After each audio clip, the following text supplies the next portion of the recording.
Hi, and welcome back to Career Happy with Julie, a monthly show on Anderson Community Television to help you get the job and the career that you want, the one that's going to have you skipping to the shower on Monday mornings. Today we're going to talk about age. When we hear the term age discrimination, we generally think of discrimination against people who are over 40, 45, 50.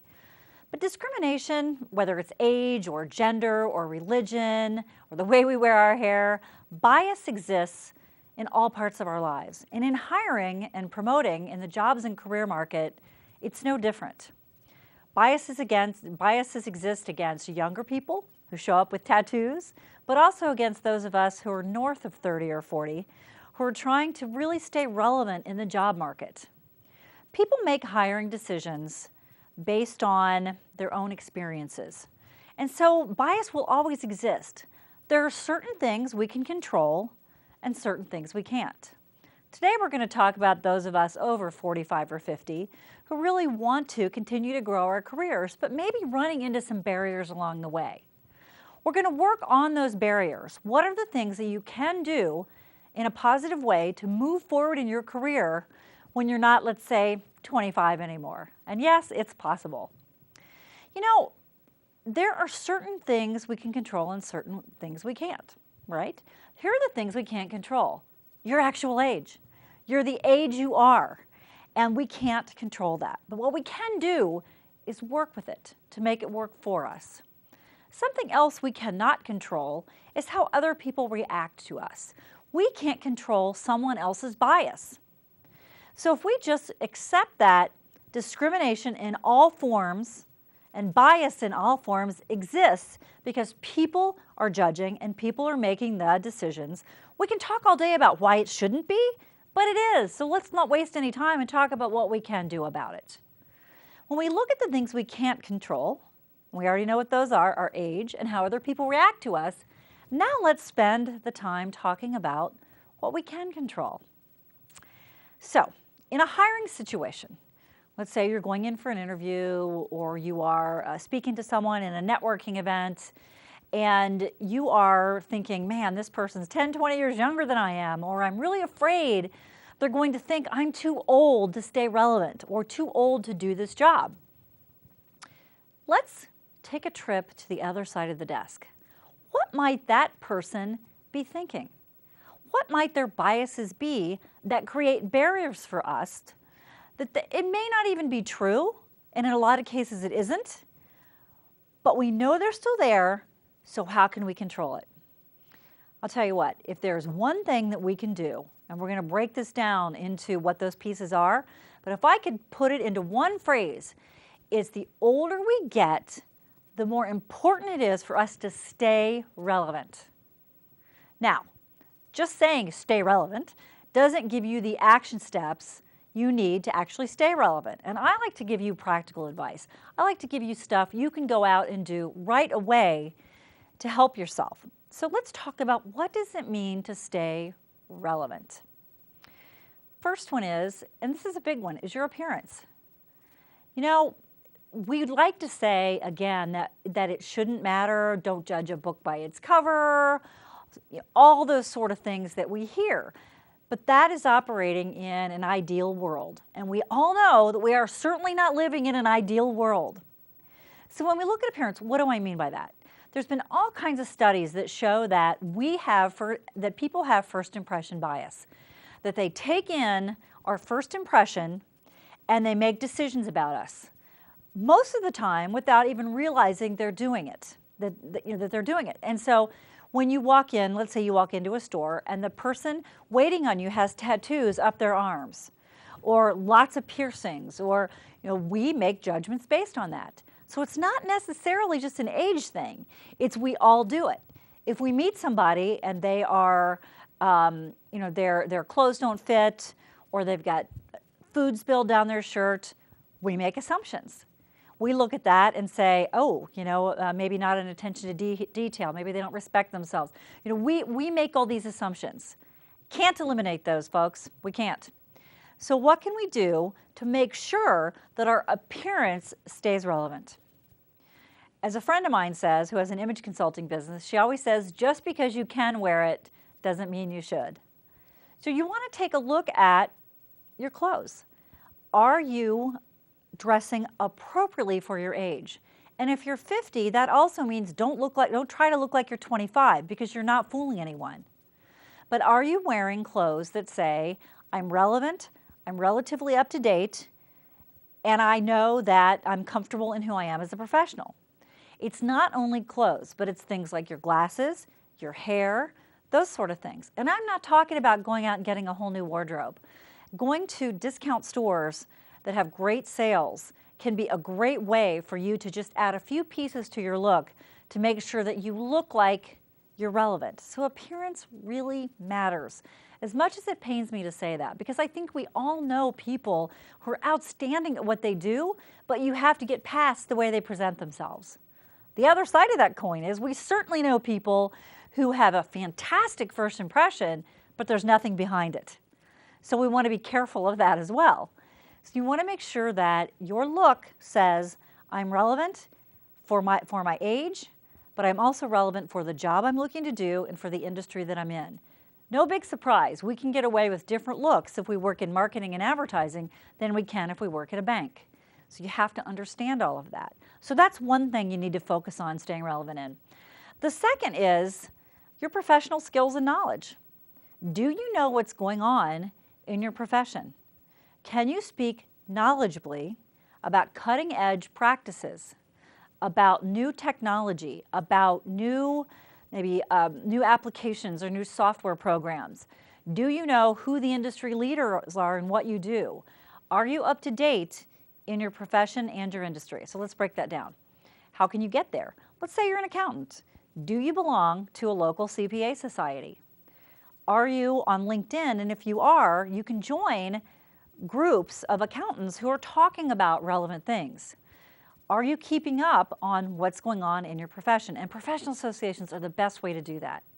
You also may want to put together a little group of people you know who do what you do, and maybe they're still in the workplace or they're working right now, or their company is doing a lot of cutting edge things.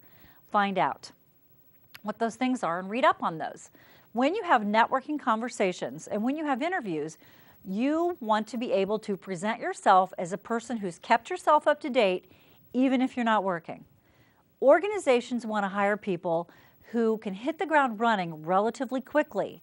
And if you walk in and talk about, well, gee, I've been out of the workforce for a couple years, but I'm a really fast learner, I can get up to speed very quickly, you're not a good hire. That's not a good way to position yourself. You want to show that you've worked hard to keep yourself up to date, regardless of what your profession is. Your industry. Let's say you work in the consumer packaged goods or the food service industry. What's going on there? What are the trends? What are people doing? What are they saying? How are they, what has changed in the last year? This is also true if you've been working for one company for a long time, and maybe that company isn't necessarily a cutting edge company from a product standpoint or from an industry standpoint.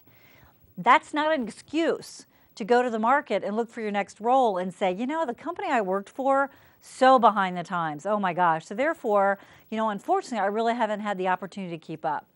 No excuse. Technology and the internet and just the easy way we can connect with people and ideas makes it one of those things that you really have no excuses for not staying up to date in what's going on in your profession. So when you network with someone, or let's say you go on an interview, let's say you go to a company and you're relatively up to date on what's going on because you've made a point of being that, you go interview with a company, you start talking about the kind of stuff that's going on that you're learning in this transition process about the industry, you might really surprise some people because maybe their company hasn't kept up. So you come in looking like a relevant, up-to-date person who can actually teach their organization something. You want to come in as a teacher, not somebody who needs to be taught. Now, certainly there's always things you're going to have to learn inside of an organization, the people, their products, but how can you come in and hit the ground running without saying things like, I'm a really fast learner. That's simply self-opinion. You want to show that you've been able to learn things and you have taken the initiative to learn those things, especially if you're in a job search. 40 plus hours a week of job search can wear out the highest energy person. So how can you supplement your time in your job search and getting your skills and your knowledge up to date? So when you sit down with somebody in an interview and they say, well, tell me what you've been doing, since you've been unemployed for the last 9 months. And they say, and you say, well, looking for a job is a full-time job. I've really been working hard at that. That is not going to impress them. What's going to impress them is that you take your skills, you take the maintenance and building of your skills and knowledge seriously, and you have not waited for a company to get you up to date, but you've taken control of the situation and done it yourself. Wow. Same thing, if you're looking to fill time during a job search, volunteering and getting out and connecting with other people is a great way to keep yourself relevant as well. So from a relevant standpoint, we've talked about your appearance. How do people experience you when they first meet you? We've talked about your skills and your knowledge. And the third area that you need to stay relevant in is technology. Anytime I meet with somebody who's, say, over 45, and I say, how's your LinkedIn presence? And they say, oh, I don't really believe in that stuff. I don't really do that stuff. I say, you know what?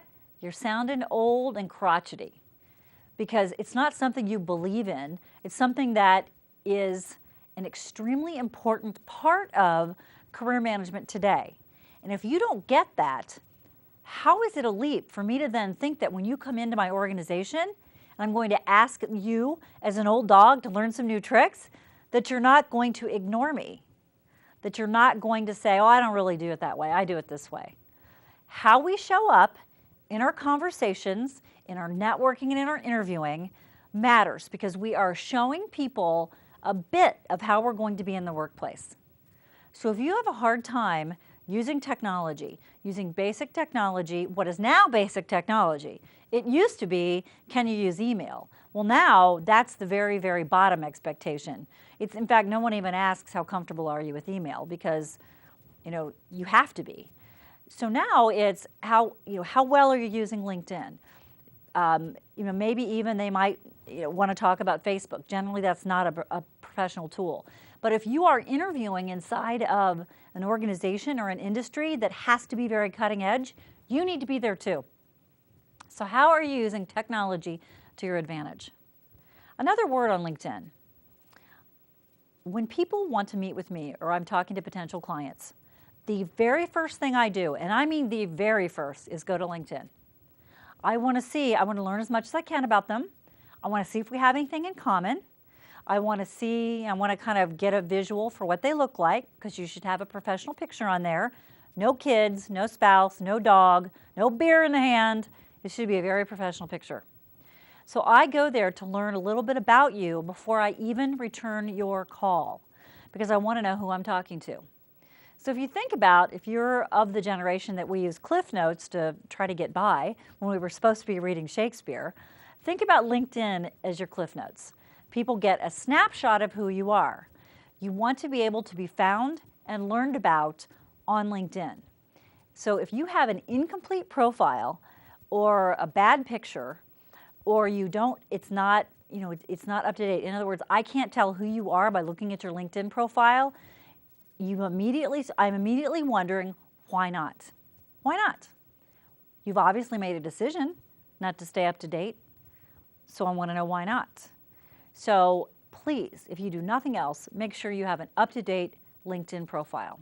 Now, how these things intersect is they show that if you have an up-to-date appearance, regardless of age, and age appropriate, that you are professionally up to date, and you have stayed up to date with technology, how all those things work together is they present you as a flexible, open person.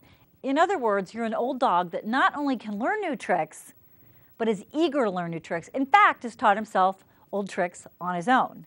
And I am in the age range where I'm talking, so when I say old dog new tricks, I put myself in the old dog category. And I've had to work hard to stay up to date, so you can do it too. When people look at you, let's say you're in a situation where someone interviewing you is the age of your kids, they look at you and they see mom or dad. And maybe their mom or dad is not really relevant anymore.